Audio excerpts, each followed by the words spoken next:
एक मित्र प्रश्न पूछ रहे हैं, साष्टांग या दंडवत प्रणाम करना, अपने से बड़ों को चरण स्पर्श करना, दीप पुरुष के चरण स्पर्श करना, उनके चरण को हाथ से स्पर्श करके उनका आशीर्वाद लेना, इन सब का क्या अर्थ?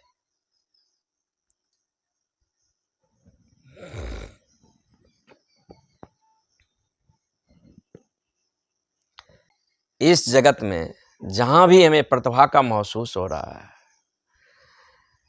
जहाँ भी जिज्ञासिटी का हमें अनुभव होता है, वहाँ कुछ अनिवार्य गुण पाया जाता है। प्रतिभा यूं ही किसी को मुफ्त विरासत में नहीं मिल जाता है, या बाजार में कहीं बिकता नहीं है जो कि माँ बाप बाजार से खरीद कर अपने बच्चे को दे डालते। प्रतिभा का मतलब हुआ कि प्रत्युत्तर देने की क्षमता। ये विकसित ही तब होता है किसी के पास जब उसके पास ग्राहकता हो, जब उसके पास सीखने की कला हो, जब उसके पास एक शिष्यत्व के भाव हो। वास्तव में ठीक अर्थों में गुरु उसे ही कहा जा सकता है जो अंततः सीखने के लिए शिष्य भाव से तैयार ही रहता है। वही ठीक अर्थ में जो है सो गुरु भी बनता है, क्योंकि सीखने की जो कला है वो कभी भी बंद नहीं होता है। वो खिड़कियां ऐसा है जिसे हम किसी भी आयाम से बंद नहीं कर सकते। तो हमारे दिमाग में बहुत सारे मतान्धता है, बहुत सारे हम पूर्वाग्रहों से लेकर चलते हैं। जैसे ये कमरा है, अब इस कमरा में 5 खिड़कियां हैं। अब कितने आदमी जिद किया है मैं इसी खिड़की से आकाश को देखूंगा, कोई आदमी जिद किया है मैं इसी खिड़कियों से आकाश को देखूंगा। तो छोटे छोटे सुराख है कमरे के अंदर, जिस अंदर से आकाश को देखा जाता है और आसपास क्या घटना घट रहा है, रोड से कौन जा रहा है, कौन गुजर रहा है, वो खिड़की से होकर जितना दिखाई देता है उतना ज्ञान को संग्रह करता है। ये एक पूर्वाग्रह मान्यता हो गई। लेकिन जो ठीक अर्थ में जहाँ ग्राहकता होगा, जहाँ शिष्यत्व की भाव होगा, उसके पास कोई पूर्वाग्रह नहीं होगा। वो सारे खिड़कियों से वो सीखने के लिए कोशिश करेगा। वो इस खिड़की से सीखेगा, इस खिड़की से झांक कर सीखेगा, उस खिड़की से जाकर झांक कर सीखेगा और अंतिम में कमरा से वह बाहर निकल जाएगा। जब पूरे आसमान ही सिखाने के लिए हमें तत्पर है, तो हम क्यों व्यर्थ जिद करेंगे कि छोटी छोटी सुराखों से होकर ही हम ज्ञान को ग्रहण करें? तो जब किसी भी द्वार से ज्ञान आता है, हमें उसे वेलकमिंग करते हैं, हम उसे सीखने के लिए तत्पर होते हैं, तो वहाँ एक ग्राहकता पैदा होता है। ग्राहकता का मतलब एक गर्व। शिष्य जो होते हैं एक गर्व होते हैं, जहाँ वह ज्ञान का जो प्रकाश का जो धारा आविर्भाव हो रहा है उसे वो गर्व देते हैं और सभी ओर से सीखने के लिए वो तत्पर हो जाते हैं। तो साष्टांग प्रणाम करना या दंडवत प्रणाम करना या दिव्य पुरुषों को चरण को स्पर्श करना, इस सब में एक बहुत गहरे राज था। क्योंकि भारतीय संस्कृति ने जिस ऊंचाई को छुआ उतनी ही इसकी जड़ गहराई में है। वास्तव में वह वृक्ष उतने ही ऊंचे जाएगा जिसकी जड़ें जो है सो उतनी ही गहरा जमीन को पकड़ा हुआ है, नहीं तो वृक्ष उतनी ऊंचाई को नहीं छू सकता। जैसे हम लोग जब क्रोध में होते हैं, तो क्रोध में जब होते हैं तो क्या होता है? क्रोध में जब होते हैं तो किसी को मारने या मिटाने का मन होता है। तो क्रोध में ये मन होता है जो कि उसके सर पर अपना पांव रख दे। सर पर पांव रखना का मतलब ये हो गया मैं उसे मिटा दूं, मैं उसे बिल्कुल मिटा दूं। तो सर पर जो है सो पांव रखना थोड़ा ठीक नहीं बैठता है, क्योंकि 4-5 फीट का आदमी है, उसके सर पर कैसे पांव रख सकते हैं?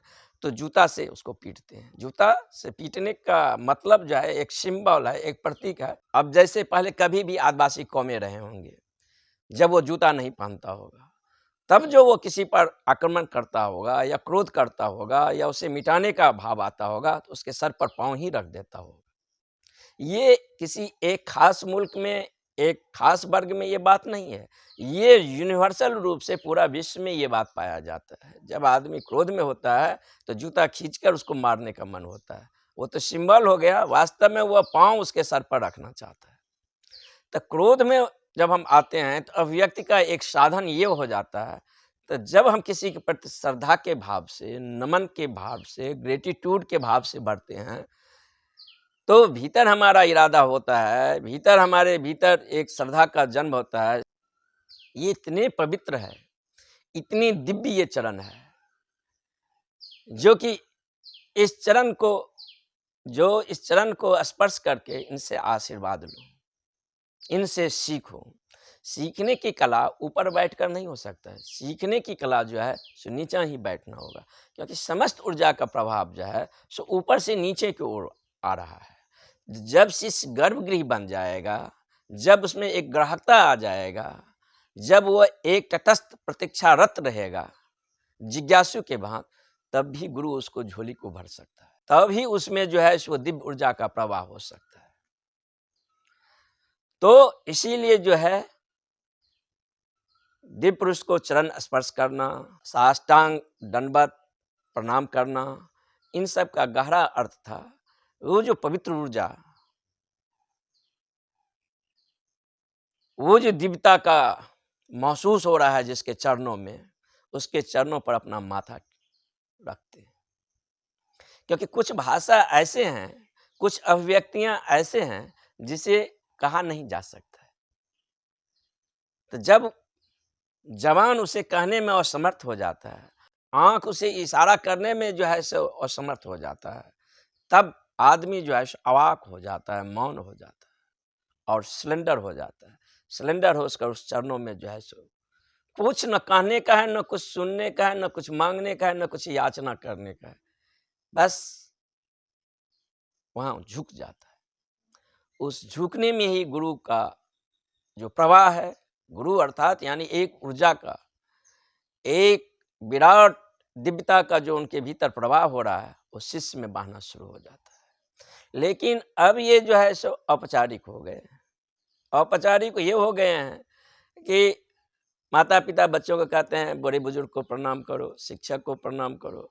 अब बच्चे के भीतर उनके प्रति आदर का भाव नहीं है, रिस्पेक्ट का भाव नहीं है। वो प्रणाम भी ऐसा कर रहे हैं, झुक भी ऐसा रहे हैं, जो झुकने का मन नहीं, लेकिन औपचारिक रूप से झुक रहे हैं, वो व्यर्थ है। कम से कम हम जो कृत्य करते हैं उसके प्रति हम प्रामाणिक रहें और ईमानदार रहें। झुकने के जब किसी के चरणों में मन हुआ, आदर देने को जब किसी को मन हुआ, तो निश्चित आदर दें, निश्चित झुके। जब झुकने का मन नहीं हो रहा है, जब आदर देने का मन नहीं हो रहा है, तब एक पाखंड हमारा व्यक्तित्व में पैदा हो जाता है। सामने जिसको हम चरण छू रहे हैं, वह भी समझता है ये औपचारिक है, इसमें कोई भाव नहीं है, कोई रिस्पेक्ट नहीं है, कोई आदर का भाव नहीं है। तुरंत वह हाथों के स्पर्श से समझ लेगा जिस हाथ में ऊर्जा का प्रवाह नहीं है, हाथ मिलाने के लिए हाथ में हाथ डाल दिया है, यह हाथ मुर्दा है। तो ऐसे अभिव्यक्तियां बंद ही कर देना चाहिए। अब तो हजारों में किसी एक आदमी को ऐसा भाव कभी किसी के प्रति हो, कभी ऐसा ग्रेटिट्यूड अनुभव हो, कभी किसी के प्रति इतने पवित्र भावना से भर गया होगा मन, तो निश्चित वहाँ झुके, और झुकने से वह मिलता है जो और किसी से नहीं मिलता है, वो झोली भर दिया जाता है। लेकिन एक झुकना झूठी है, जो औपचारिक है, वह झुकना नहीं झुके। जब किसी को आदर देने का मन है तो निश्चित आदर दें, जो आदर देने योग्य है, और भीतर हम उसके प्रति जो है सो अपने आप को अर्पित महसूस कर रहे हैं, अपने आप को मेरा हृदय और मन जो है सो उसको नमन करने के लिए चाह रहा है, तो निश्चित उनके पाँव को स्पर्श करें, उनको नमन करें। और ये झूठी जो तथाकथित हम में पाखंड है, अब कोई बच्चा प्रणाम नहीं करना चाहता है, झुकता ऐसे है जो घुटना को ऐसे हाथ लगा देगा, हो गया। तो प्रणाम किसने तुम्हें कहा करने के लिए? नहीं करो। कोई कहता तो नहीं है तुम्हें प्रणाम करने के लिए, तो नहीं, पर रास्ता भी नहीं छोड़ेंगे और हटेंगे भी नहीं। तो आदमी बेईमान हो गया है, ईमानदारी उसमें रह नहीं गया है, सब चीज औपचारिकता हो गया। कभी इसमें एक रहस्य था, अब भी रहस्य है, हजारों में कभी अब भी महसूस होता है किसी के क्षण में, जब हम प्रणाम से, ग्रेटिट्यूड के भाव से, नमन के भाव से झुकते हैं, तो लगता है इतना विशाल चीज मिल गया जिसका मूल्य ही नहीं है, अमूल्य है। ऐसा जो औपचारिक झुकना है, जब किसी के प्रति झुकने का, आदर का मन नहीं होता है, तब हम वहाँ झुकते हैं, आदर देते हैं, प्रोटोकॉल पूरा करते हैं। एक औपचारिकता वहाँ पर है। औपचारिकता के लिए अगर विवश कर देता है आदमी, तो ज़रूरी है कुछ औपचारिकता रखना पड़ेगा, कुछ नियम रखना पड़ेगा, कुछ प्रोटोकॉल रखना पड़ेगा, नहीं तो थोड़े अपने आप को असभ्य महसूस होगा। लेकिन रियलिटी में अगर आप ग्रेटिट्यूड नहीं है उसके प्रति सम्मानित अनुभव नहीं कर रहे हैं, उसके प्रति प्रेम से नहीं भरा हुआ है हृदय, तो स्पष्ट कर दे, मुझे आपके प्रति अभी मेरा हृदय में झुकने का या प्रणाम करने का या रिस्पेक्ट का भावना नहीं है। ये एक ईमानदार का वक्तव्य। दूसरी बात, ऊर्जा जो हमारे शरीर से होकर बहता है, ऊपर से नीचा बहता है, उसका प्रवाह वह पूरा शरीर से होकर नहीं बहता है। शरीर के पॉइंटेड जो मार्ग है, नोकीले जो हिस्सा है, उससे ऊर्जा का प्रवाह जो है सो हमेशा निकलता रहता है। जैसे हाथ के उंगलियों से, पाँव के उंगलियों से। तो गुरु एक अर्थ में तो शरीर है, एक अर्थ में वो ब्रह्म, परमात्मा है, ईश्वर है, निराकार है, एक ऊर्जा का पुंज है, विराट ऊर्जा का वहां पर पुंज खड़ा हुआ है। अगर गुरु वास्तव में गुरुत्व को पा लिया है और एक विराट एनर्जी को अनुभव किए हैं, ब्रह्म को अनुभव किए हैं, तो गुरु बैठे हैं, उनके ओर लगातार एकटक देखने से धीरे धीरे आपको ऐसा महसूस होगा वहाँ शरीर नहीं है, एक विशाल शून्यता है। और गुरु की पहचान तो एक ही है, जब हम उनके आसपास पहुँचते हैं तो अपूर्व शीतल हवा, एक मौन, एक सन्नाटा, एक आनंद का अहोभाव आसपास रहता है। अगर वह मौन का, आनंद का अहोभाव आसपास महसूस नहीं हो रहा है, तो वो गुरु नहीं है, तब वह पाखंडी है। थोड़ा भी हमें सजगता होगा, थोड़ा भी हमें श्रद्धा होगा, थोड़ा भी ग्राह्यता होगा, तो मैं उस भाव को, उस मौन को, उस स्टिलनेस, साइलेंस को, उसको अनुभव करता हुआ महसूस करेंगे। तो जब हम गुरु को चरण को स्पर्श करते हैं, तो ऊर्जा पाँव के उंगलियों से बह रहा है और हाथ के उंगलियों से बह रहा है। पाँव के उंगलियों पर अपना सर रखते हैं, ऊर्जा वहाँ से प्रवाह हो रहा है, ताकि मेरे सर को वो ऊर्जा का प्रवाह हो जाए। और गुरु आशीर्वाद में अपना हाथ रखते हैं शीश पर, यानी ऊर्जा को जो प्रवाह हो रहा है, उस ऊर्जा उसके सर से होकर पास करे, वो ऊर्जा वो ग्रहण करने की उसमें क्षमता आ गया है। तो गुरु के द्वारा जो शक्तिपात हो रहा है, गुरु जो ऊर्जा से भर गए हैं, तब गुरु का हाथ आशीर्वाद के रूप में शिष्य के ऊपर उठता है। तो दिव्य स्थान को, मंदिर में, किसी मूर्ति के सामने गुरु के प्रति जब हम नमन के भाव से भरते हैं, श्रद्धा के भाव से भरते हैं, ग्राह्यता के भाव से भरते हैं, तब जो है स्वतः एक झुकने का मन होता है। जैसे क्रोध में किसी के सर पर पाँव रखने का मन हो जाता है उस अवस्था में, तो इस अवस्था में झुकने का मन होता है, क्योंकि शरीर फिर अपना मुद्रा बदलता है। तो ये झुकने में जो है सो भीतर एक स्पॉन्टेनियस, भीतर एक इनर सर्किल का निर्माण होता है। वह उस ऊर्जा के प्रवाह को शिष्य महसूस करता है। तो ये औपचारिक नहीं है, इसमें एक गहरा रहस्य, एक गहरा सीक्रेट छिपा हुआ है।